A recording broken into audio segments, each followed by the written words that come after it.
Hey everyone, and welcome. Today we're diving into a really fascinating quirk of the human mind, the illusion of control.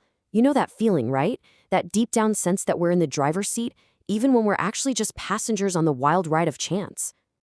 Okay, be honest. Have you ever done this? Or maybe you've blown on the dice for good luck before a big roll. It seems kind of silly when you say it out loud, but it's a perfect little window into how our brains are wired to try and influence things that are completely random. So check this out. There was this classic study where people who got to pick their own lottery numbers felt their ticket was way more valuable. They refused to trade it, even when they were offered a different ticket that had a better chance of winning. Logically, that makes zero sense. But psychologically, it tells us absolutely everything. So, what is going on here? Well, this strange behavior actually has a name, and it's the key to understanding all of this. So, let's just dive right in and define what we're talking about. What exactly is the illusion of control? To put it simply, it's our brain's tendency to believe we have the wheel, that we can influence outcomes that we actually have no power over whatsoever.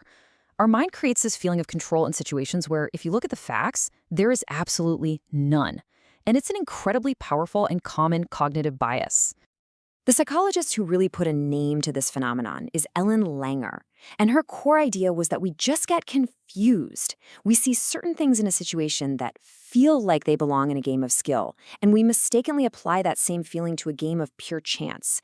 These are what she called skill cues.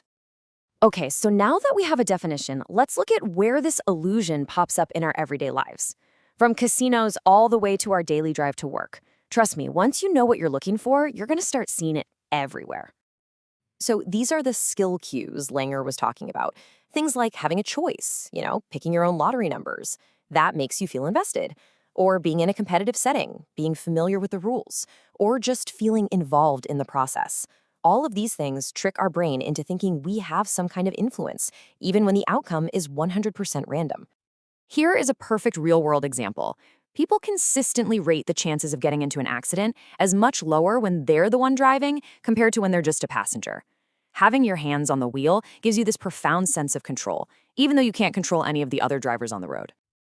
Now, this is where it gets even weirder. Our need for control is so strong that sometimes we'll actually give it away to someone else. If we think another person is luckier than us, we might let them make the choice, believing it actually improves our odds. This shows you the two sides of the very same coin. On one hand, you might think, I've got a good feeling, so I'm going to choose the numbers myself. That's my control. But on the other hand, you might think, my friend's on a hot streak. I'm going to let them choose for me. That's proxy control.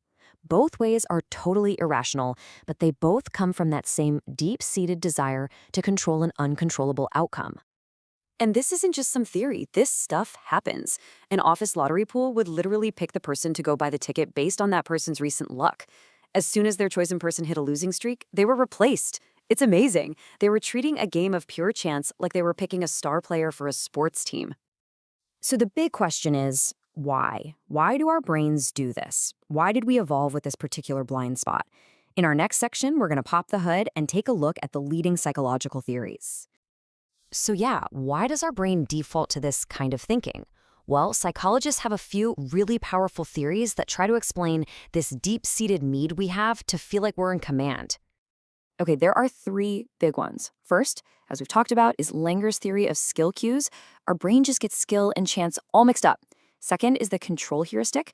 Think of it as a mental shortcut where our brain incorrectly connects our intention with the outcome. Like, I wanted to win, I threw the dice, and I won. So my wanting it and my throwing it caused the win. It assumes a link that isn't really there. And third, there's self-regulation, which sees this whole illusion as a kind of psychological comfort blanket. When life feels chaotic, inventing a sense of control can actually make us feel safer and less stressed out. So this brings us to a really crucial debate. Is this illusion helpful or is it harmful? Is it an evolutionary feature or just a bug in our mental software?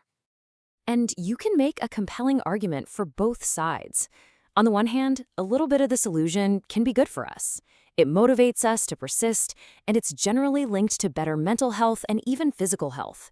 But on the other hand, it can be really bad.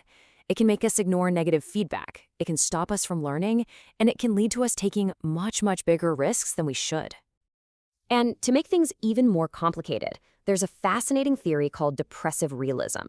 It suggests that people who are suffering from depression might actually see their lack of control over random events more accurately than non-depressed people.